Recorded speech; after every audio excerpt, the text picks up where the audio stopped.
specialised industries like polish or upholstery are still areas that we do struggle. And, we're having to go back through different channels. And the traditional, let's advertise in, October or November for year 12s or year 11s, that's gone. It's year-long campaigns on social media, it's engagement with schools, trade schools, associations like master builders and government to try and make sure that, these young people realise that there is an opportunity for them. And you're right, once they learn a trade, it can take them wherever they want. Welcome to Building Perspective, the Master Builders SA podcast. I'm your host, Frogley. Join me as I speak with some characters in the building and construction industry. At Dulux Trade, we're making paint easy for tradies all over Australia. With over 230 stores and over 1,000 paint professionals, expert advice for your next job is closer than you might realise. Need specialist advice for a tricky job? Easy. On-site and need it delivered? Easy. So get to know your local Dulux Trade Centre, Inspirations Paint or Paint Spot today. And while you're there, sign up for Dulux Trade Direct for trade pricing and simplified ordering. Because at Dulux Trade, we're making paint easy.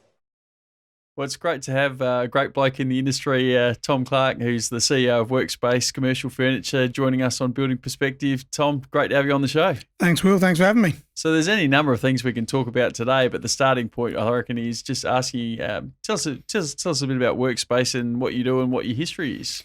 Yeah, Workspace has a really unique history. So some people do know we started our life as TH Brown here in South Australia in 1911. Obviously, we're one continuing trading entity.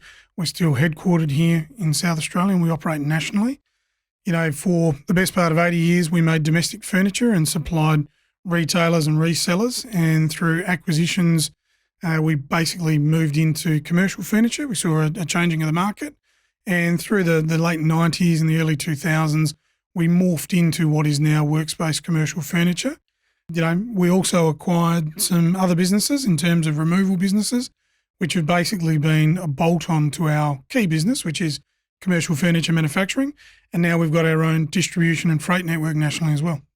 And commercial building's been very busy the last couple of years, and certainly we expect the outlook to be very positive for the next couple of years as well. I'm sure you've had plenty of work on. How have you juggled the logistics of managing all that demand? It's probably the obvious question. Yeah, I guess there's two things. We've made a really proactive approach. We want to grow the business. So, that was something that we set as a management team many years ago when I came on board about 9 years ago.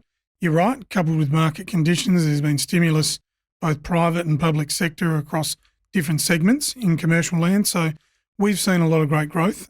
Ultimately, you've got to make sure that you can balance your growth with people. We're really lucky and certainly, our Annual Apprenticeship Program, we've got long-term employees. We've had a number of people who have left the business and come back. So they bring their skills that they've learned back into the business. So between people and investment in technology and machinery, that really has allowed us to gear up for what has been a really busy couple of years. And, there's no doubt it's been busy in a number of states. It's been busy for us in a number of segments, and we continue to evolve. The old days of just chairs and tables and workstations and task chairs, mobile storage, that's gone. We're providing commercial furniture literally for every and any commercial environment you can think of. And I've come out to see you a couple of times, and it seems like you must have a very decent-sized workforce. How many people have you got working for you in South Australia?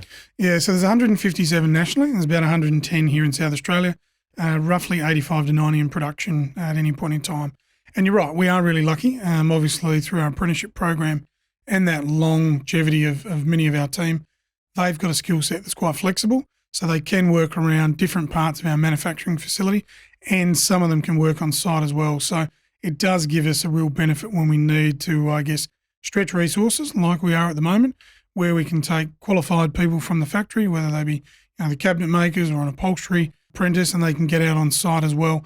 So it diversifies their work as much as, assists us in being able to get out and get the work done wherever it might be. And how many apprentices would you have at the moment?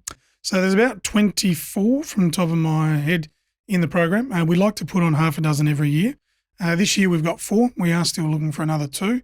I think if you asked any business like us, if you could get 8 or 10 or 12, if we could double our apprenticeship program, we would, because we know that there's going to be a little bit of attrition, but also, we're really confident in our program. People like to work at Workspace. They stay at Workspace.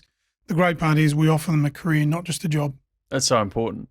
On apprentices, we've certainly seen massive growth in the Master Builders GTO over the last, say, 18 months. So we're probably employing about 80, 90 more apprentices than we were only 18 months ago. But despite that, I would never not have jobs available. It's still for certain trades like bricklayers, it's still really hard to actually find the kids who want to do it. But if they want to do it, there's plenty of work and there's pretty good coin at the end of the day. Absolutely. I mean, for our industry, we can get cabinet making apprentices relatively easily. I mean, it is certainly getting harder, but, specialised industries like polish or upholstery are still areas that we do struggle. And, we're having to go back through different channels. And the traditional, let's advertise in, October or November for year 12s or year 11s, that's gone. It's year-long campaigns on social media. It's engagement with schools, trade schools, associations like Master Builders and government to try and make sure that, these young people realise that there is an opportunity for them. And you're right. Once they learn a trade, it can take them wherever they want. That's right. And that's one of the things that the Board to Build program we run really emphasises. It's about showcasing those visual role models that, it can take you anywhere. You're starting as an apprentice one day, you're running a building empire or whatever it might be, and it all starts with your first day on site, doesn't it? Yeah, well, I think, the best example I can give you is our chairman, Trevor. He's been with the business for 51 years. He started his life as an apprentice chairmaker. He's worked through all facets of the factory, all facets of the business. He was managing director for many, many years of the company, and now he chairs our board and he's still actively involved in our production. So it just goes to show, again, you can have a career, not just a job. Yeah, it's so important. I mean, you've touched on a few reasons why already, but you are known for having a very good, very high retention rate with your staff there. And that must have served you well over the past couple of years where people have been jumping ship left, right and centre. Yeah, I mean, we're not immune. It's been hard to find people. I'm pleased that we probably haven't lost many. And as I said, we've had a couple that have come back, which has been really good for our business. And I think that's a good indication of the culture of a company. When someone, maybe thinks the grass is greener, they want to go and explore their opportunities and then realises that, they can come back. We are quite a welcoming business. So I think that's important. Stability in workforce has been key. As we've seen market demand increase, it's been busy, the stimulus we talk about, we need people who are skilled, they understand our systems, they understand our processes, they understand our products. They also understand what our clients require. So, that has been a really good leveler for our business over the last couple of years. And I think hopefully that's something that we can continue in the future for our continued growth and meet market demand.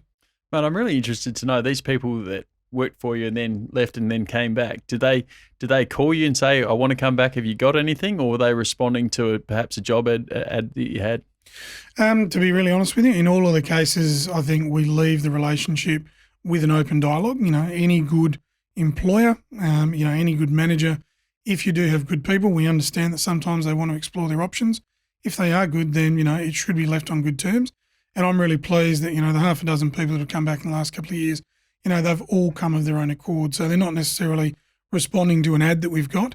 They know when we're talking with them, on their final day that, they're a Workspace person. They've probably been with us for a long period of time.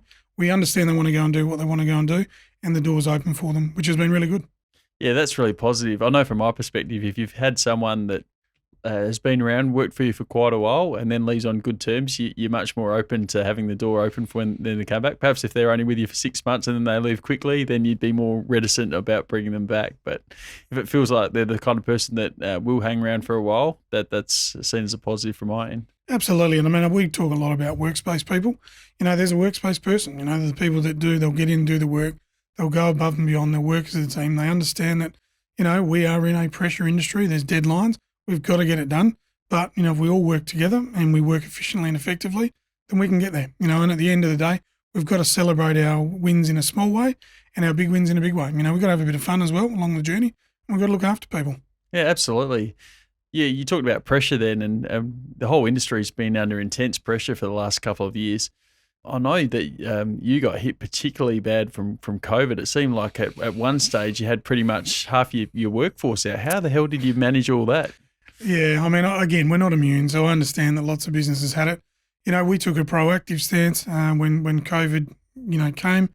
We're really lucky that our production facility is very large, and, we were able to have space. We're also producing furniture that was for essential services. We do a lot of work for state governments, federal governments, medical and hospitals. We also have the transport business, so we were classed as an essential service to keep going.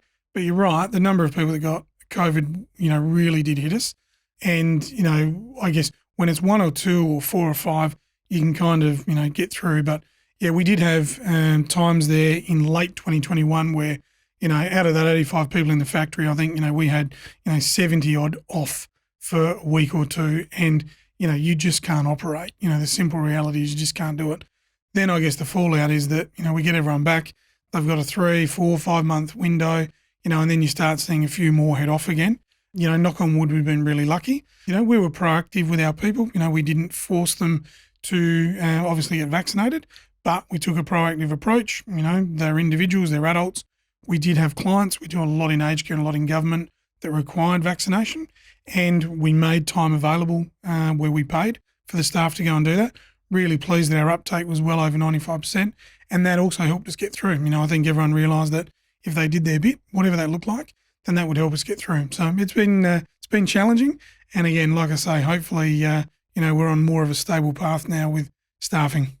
I can totally relate to the challenges there, Tom, because, particularly with our apprenticeship program, obviously a high-risk demographic, young, social, we'd regularly have, 40 apprentices out at once. It was so frustrating. And, there'd be a close contact. They'd come back for work for 2 days. They'd have COVID. Then they'd be off again. And what we're really worried about in that respect is that we know that keeping young people in particular engaged is so important to them completing the apprenticeship. You don't want them sitting around at home playing Xbox or whatever it is, becoming disengaged with the apprenticeship. They lose interest and they can float away. So that was a really big risk that we were very worried about at that time, because we know the completion rates in the industry for construction trades are very low. Yeah, and I think, it's important, people do business with people, whether it's in a work setting or a professional client-supplier relationship. So, we worked on the premise that we'd give everyone, as much space, we'd provide the masks, all the sanitisation, do all of those sorts of things to give them a work environment that was as safe as they could.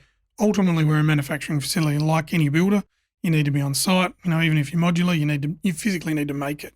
So we needed people in, and our team responded really, really well. I think that's actually been quite a benefit. I have a look at from a corporate standpoint, and I speak a lot now on what the future of the work environment looks like. And I think the reality is that there is a lot of evidence to suggest that people in white-collar jobs that were in offices that went and worked from home have continued to do so, don't necessarily have the same connections, collaboration, innovation, and they certainly don't have the same team camaraderie. I guess that's one of the great parts of building and manufacturing is you're a team. Even if you're working on site and you've got different subcontract trades coming through, you've still got people coming through. You're interacting with people. You're creating relationships that are on that job or, longer term in the next job. So that's been a really big, important part of keeping our guys together. Yeah, you're speaking my language there, Tom. You can have Zoom meetings or whatever till the cows come home, but for me, nothing beats that personal, in the flesh interaction for building long-term relationships. Yeah, absolutely. I think the best thing, probably one of the greatest moments that came out of COVID for me was the first time we were able to do a full production staff barbecue again, where there was no restrictions, everyone could come together, have their bacon and egg roll, have their end of year barbie. It's just great. At the end of the day, everyone can down tools for the year, celebrate, they can have a drink, they can grab their Christmas hamper, we can all thank them, reflect on the year, but we're all doing it together. That was really important to do. It's so good to see a local manufacturer thriving, because I think that's something that's become very obvious over the past couple of years, not just for our industry, but right across the board, the lack of manufacturing in Australia these days, how over-reliant we are on overseas imports. We need to be supporting our manufacturers through, keeping a lid on cost of business and these type of things, so we're not so overly reliant on other interests, right? Yeah, and I think you're absolutely spot on. We saw during the pandemic the price of shipping, inbound shipping, tripled, and then some sometimes. So the reality was, and we had supply constraint, so, we're still seeing it in the automotive industry, cars are still 12, 18 months. I mean, you're waiting for a truck for 18 months now. We're very lucky in the fact that we do source componentry domestically and internationally, but we are making and, producing here in Australia. We were relatively fortunate. We didn't see too many problems compared to others. Compared to others that are getting fully finished product imported, that was a big challenge for them. We've tried to keep production going as much as we can, but you're right, it does highlight that, we need to be making more componentry, raw material inputs into whatever industry, certainly building and construction here in Australia. We can't be going the other way. And I think, any government and certainly private equity firms and businesses that are looking to reinvest in it, there will be opportunities for them because we still do have supply chain constraints. We're still busy residentially, we're still busy commercially. At the end of the day, they're competing demands. So we need to make sure that, there are raw input suppliers that are feeding the demand that we've got. Couldn't agree with you more, Tom. I think most people outside our industry would be shocked to know that we import 20-25% of our structural timber, for example. Now, a country like Australia with our, geography, natural resources, surely we can produce our own timber, but it requires long-term thinking. It also requires, obviously, keeping a lid on the costs of doing business in Australia. We are quite expensive in that respect. Now, if you're a local manufacturer, what are your main challenges in terms of cost of doing business? Is it power bills? Is it the cost of labour? What are the main issues that you have to face as a local manufacturer to be competitive? Yeah, well, obviously labour is our biggest cost, but it's also our greatest asset. As I said, our people are highly experienced. We want them to go through apprenticeships. We want to look after them and pay them well. But labour is always the most expensive aspect of most businesses. You're right, material inputs and increases have been significant in the building industry. And, we've seen double-digit price rises pretty much across the board twice a year on everything, which is unusual. So that, from a pricing viewpoint, brings constraint. There is no doubt that power pressure is a problem and, we need to have a solution for that.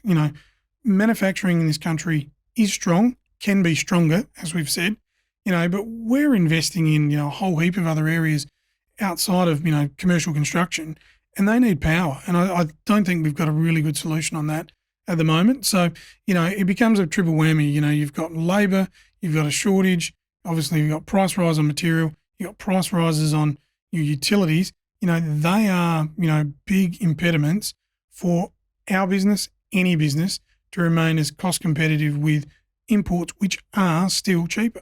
They might be on the rise in terms of their price, but comparatively, they're still cheaper than what we're producing. Is nuclear power the solution when it comes to these power costs? Yeah, if you ask me my professional viewpoint, Workspace probably hasn't thought about it, but personally, yeah, I think so. I think it's been good that there's been, a big body of work on it. I think the reality is, whether it's hydrogen or it's nuclear, the argument here in South Australia is that we have the ability to be abundant in both of those fields. Why not be good at both? And I guess it comes back to your point before. I think it takes long-term thinking and it takes long-term engagement. We need governments to come out and say, listen, this is not a 4-year term. This is a 2-term, 3-term strategy. We need private investment. Let's get these things up and running.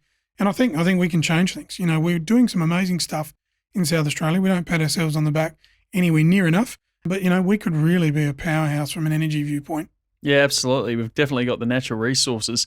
On manufacturing, it's not just, the business end, it's the consumer needs to support the local manufacturer as well. I think that's really important that wherever possible we're buying Australian made or even better South Australian made. Consumer has to, if we want local jobs and all that type of thing, we need to be supporting our local producers. Yeah, absolutely. And I think, part of the journey that we've taken in the last, probably 5 or 6 years really heavily is to double down on that local aspect, whether that is membership with the master builders, whether it's, the Australian Made campaign and membership, whether it is making sure that our certifications and our products clearly articulate what is made here in Australia.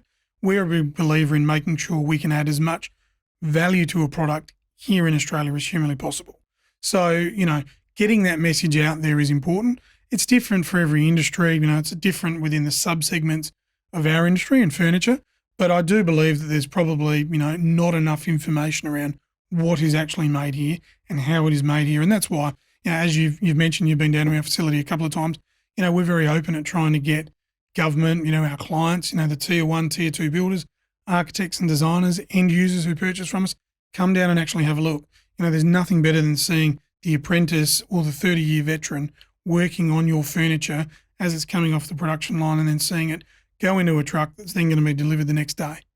Yeah, it's a really great facility down there, and I love coming down there, to be honest, because it's busy and also, like I said, I'm a really big supporter of local manufacturing. We need more of it, bottom line. Yeah, absolutely. And you're always welcome. I think it's just, it's more about just showing people what's there. I think, I'm astounded by the amount of people, domestically in South Australia or nationally that just don't know what we do.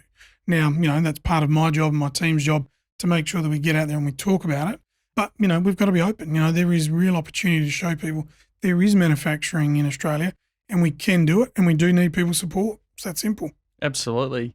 Now, South Australia, it feels like, how old are you now, Tom? I'm 42. How Yeah, old I'm are you? turning 42 this year. About the same. I thought you were a similar vintage. So I was just thinking, when we were probably in our early 20s and South Australia really felt like it was almost, at best stagnant or even going backwards, and we had young people, a lot of our mates were leaving in droves.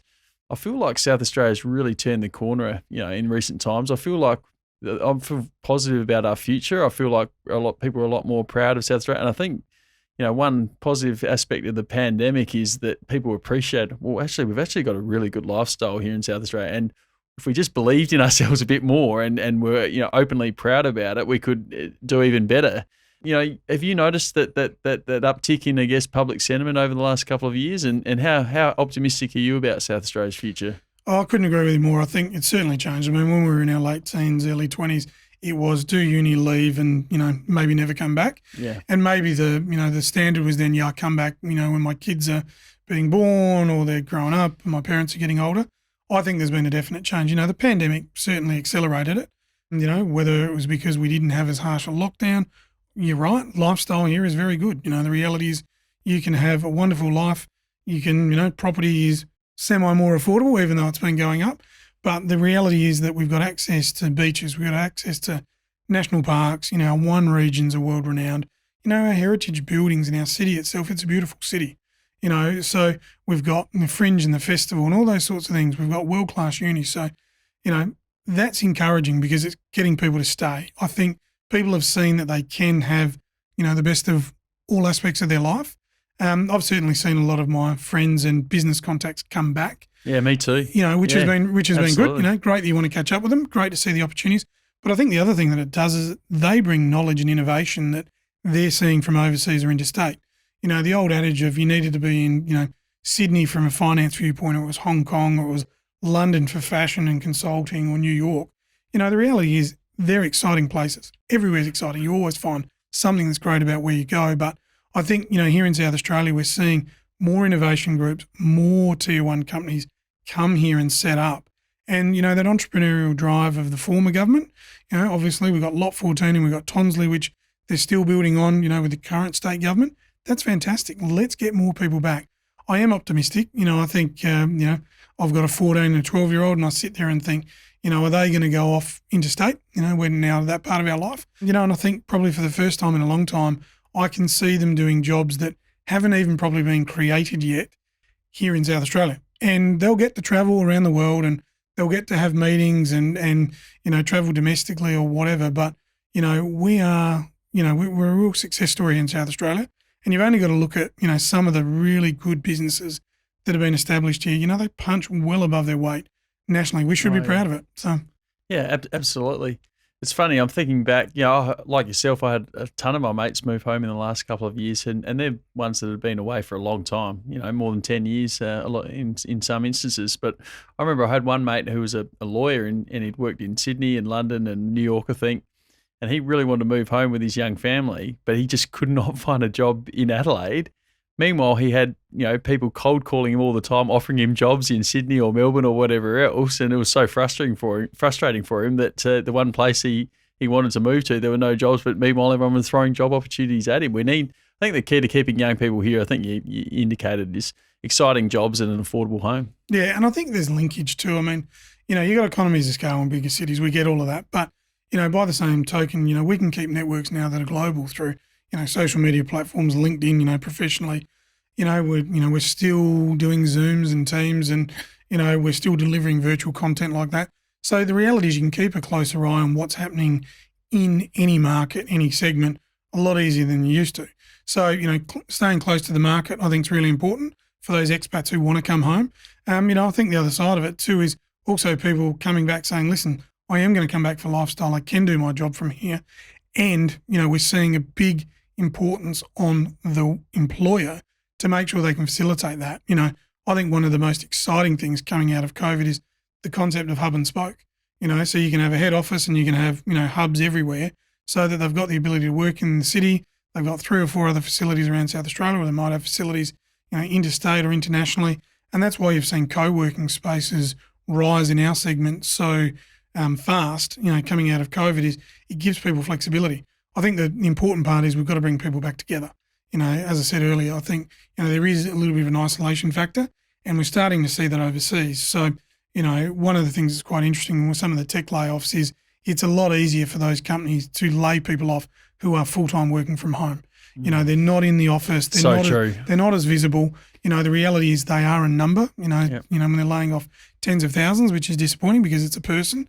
They have a family, they have a mortgage, they have whatever, commitments they have. Whereas I think we're now starting to get to the point where businesses that can bring people back in a flexible environment are getting more innovation, they're getting more productivity, and they are becoming far more competitive than businesses that aren't. Yeah, some great points there, Tom. So turning back to Workspace now, what are you looking to accomplish with Workspace in the next 5 years, let's say? What trends do you think will impact your business? And what do you think is coming up? Yeah, I'm excited by the future. I think there's no doubt that, we have a great business. We have wonderful people. Like I said, they're our greatest asset. Personally for us, we will invest in technology to help support them. We need to get more volume out the door. We believe that, there is a greater share of market that we can provide nationally. So we need to make sure that we invest to do that. Clearly, we want to make sure that we're training and developing. Our apprenticeship program underpins everything we do in production. It's the most important thing. And I think that will then spill over into, more programs for people with disabilities, our reconciliation action plan that's just recently been re-ratified, all of those sorts of policies and procedures to become a more inclusive workforce will help us. I think for us in terms of product and segment, we're starting to see real acceleration in certain areas. So, our hospitality capability is really coming to the floor. We've always been strong in aged care and retirement independent living, and I think that will continue. Personally, I'm championing SDA, so special disability accommodation. It's the fastest growth area in the market in Australia, and I think that there's some specialised areas that we have a skill set that, others may not, that can certainly assist. And at the end of the day, we need to make good quality products that we can put into any commercial environment so that people are productive. So the traditional office is going to look different. It's already starting to look different. And, I think that's exciting. Probably, the last area is certainly education and medical. There's huge opportunity. There's a lot of private investment in, allied health and medical, which is great. A lot of governments are doing that also. And we're seeing a lot of investment in education facilities. So, it's really exciting. I think the one thing we'll see too for us is a lot more geographically dispersed work. Again, as I mentioned, and as you know, because we've got our own fleet, we're doing work literally the depth and the breadth of the country. And I think there's a lot more opportunity for us to do a lot more of that. Tom, absolutely love your passion, not just for what you do, but also for this great state we live in, South Australia. And it's been an absolute pleasure to have you on the podcast today. So thanks for joining us very much. Thanks for having me. Thanks for the time. Thanks for joining me on Building Perspective. For more information on Master Builders or our guests, please visit our website at mbasa.com.au.